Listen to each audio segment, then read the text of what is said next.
પ્રાસંગિક ગરમીથી બચવાના ઉપાય, સંપાદન અને પઠન આરતી ભટ્ટનું. ઉનાળાનો તાપ હવે દિવસે ને દિવસે વધતો જાય છે. ખાસ કરીને બપોરના સમયે ગરમીને લીધે રસ્તાઓ વસ્તી વિહોણા જણાય છે. ઉનાળામાં ગરમીથી બચવું જોઈએ, કારણ કે જો ગરમીથી બચવાના પ્રયત્ન ન કરવામાં આવે તો આપણું આરોગ્ય જોખમાય છે. ઉનાળાની ગરમીમાં ગળું સુકાઈ જાય છે. આ ઋતુમાં સાવધાની અતિ જરૂરી છે. દિવસના સમયે ખાલી પેટ બહાર ન નીકળવું જોઈએ. શરીરમાં પાણીની ઉણપ ન થવા દેવી જોઈએ. શક્ય હોય તો ઘરેથી પાણી લઈને નીકળવું. થોડાક સમયના અંતરે પાણી પીતા રહેવું જોઈએ. આ ઋતુમાં ઘરેલું ઉપચાર ફાયદાકારક હોય છે. ઉનાળામાં તમારો આહાર હળવો રાખવો. ગરમીને કારણે તમારી ભૂખ ઓછી થઈ શકે છે. આવી સ્થિતિમાં ભારે ખોરાક ખાવાનું ટાળવું. ભૂખ લાગે તો પણ હળવો ખોરાક લેવો. ગરમીથી બચવા માટે આહારમાં મોસમી શાકભાજી અને ફળોનો સમાવેશ કરવો. ગરમીથી બચવા માટે શરીરને ઠંડુ રાખવાની સાથે ઘરને પણ ઠંડુ રાખવું ખૂબ જરૂરી છે. આ માટે ઘરની બારીઓમાં પડદા લગાવવા, જેથી સૂર્યની ગરમી ઓછી થઈ શકે. ઉનાળાની ઋતુમાં સૌથી મહત્વની બાબત એ છે કે તમારી જાતને હાઇડ્રેટ રાખો. હીટવેવથી બચવા માટે નિયમિતપણે અને ભારે ગરમી દરમિયાન કોઈ પણ શારીરિક પ્રવૃત્તિ દરમિયાન પાણી પીતા રહેવું. આનાથી ડિહાઇડ્રેશનથી બચી શકાય છે. આ સિવાય ગરમીથી બચવા માટે આલ્કોહોલ, ચા, કોફી અને કાર્બોનેટેડ સોફ્ટ ડ્રિંક્સનું સેવન ન કરવું, કારણ કે આ પીણા શરીરને ડિહાઇડ્રેટ કરે છે. ઉનાળામાં સખત તાપ ગરમી વધી જાય છે તેવા સમયે 5 પદાર્થોથી બનેલી ઠંડી ઔષધિ અમૃતની ગરજ સારે છે. ગરમાળો, ધાણા, જીરું, વરિયાળી અને કાળી દ્રાક્ષ પ્રત્યેક પદાર્થ 1-1 તોલું લઈ મિશ્રણ કરીને સહેજ ખાંડી માટીની કુલડીમાં પાણીને નાખી તેને પાણીમાં 6 થી 8 કલાક પલાળી રાખવું.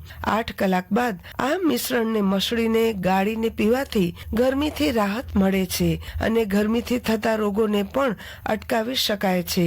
આ પ્રવાહી દ્રવ્યને ગરમાળા પંચક કહે છે. ભોજન સમયે કાચી ડુંગળી, કાચી કેરી કે તેના કચુંબર ગોળ સાથે પ્રમાણસર લેવું. બપોરના સમયે ભોજન પછી મીઠી છાશ પીવી જોઈએ. ભોજનમાં દાળ, શાકમાં લીંબુ નીચવવાનો આગ્રહ રાખવો જોઈએ. કોકમનું શરબત પણ બનાવી શકાય. ભોજન સાથેના ઉપાયો ગરમી સામે રાહત આપે છે. ઉનાળાની ગરમીમાં ફળોનો ઉપયોગ ખૂબ જ લાભદાયક છે. ફળોમાં પાકી કેરી, કેળા, શેરડી, તરબૂચ, સકરટેટી, લીલી દ્રાક્ષ, સંતરા, મોસંબી, દાડમ, ફાલસા વગેરે પોતાની તાસીર અને અનુરૂપ રહીને લઈ શકાય. ઉનાળામાં તીખા તમતમતા ગરમ મસાલાવાળા ખૂબ જ ભારે પદાર્થો ન લેવા જોઈએ. સુપાચ્ય અને હળવો ખોરાક લેવો. ઉનાળામાં માથાનો દુખાવો, બેચેની, ચક્કર, ઉબકા કે તાવ આવે તો ઘરગથ્થુ ઉપચાર કરવાને બદલે તુરત જ નજીકના દવાખાના, પ્રાથમિક આરોગ્ય કેન્દ્ર કે હોસ્પિટલના ડોક્ટરનો સંપર્ક કરવો, જેથી બીમારીનું તુરત નિદાન થઈ શકે. ઉનાળાની ગરમીમાં બજારમાં મળતો ખુલ્લો વાસી ખોરાક આરોગવો નહીં. ઉપરાંત બજારમાં વેચાતા બરફ અને તેમાંથી બનતી આઈટમો, ગોલા, પેપ્સીનો ઉપયોગ ટાળવો.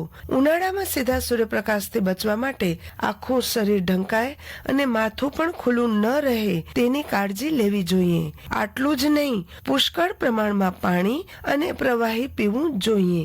ગરમીમાં કાચી ડુંગળીનું સેવન જરૂર કરવું જોઈએ. ફળોનો રસ આરોગ્યપ્રદ અને ફાયદાકારક સિદ્ધ થાય છે. તરલ પદાર્થનું સેવન વધારે કરવું. સત્તુનું સેવન પણ કરી શકાય. હવામાન વિભાગના જણાવ્યા અનુસાર જિલ્લામાં આગામી દિવસોમાં ગરમીનું પ્રમાણ વધી શકે છે.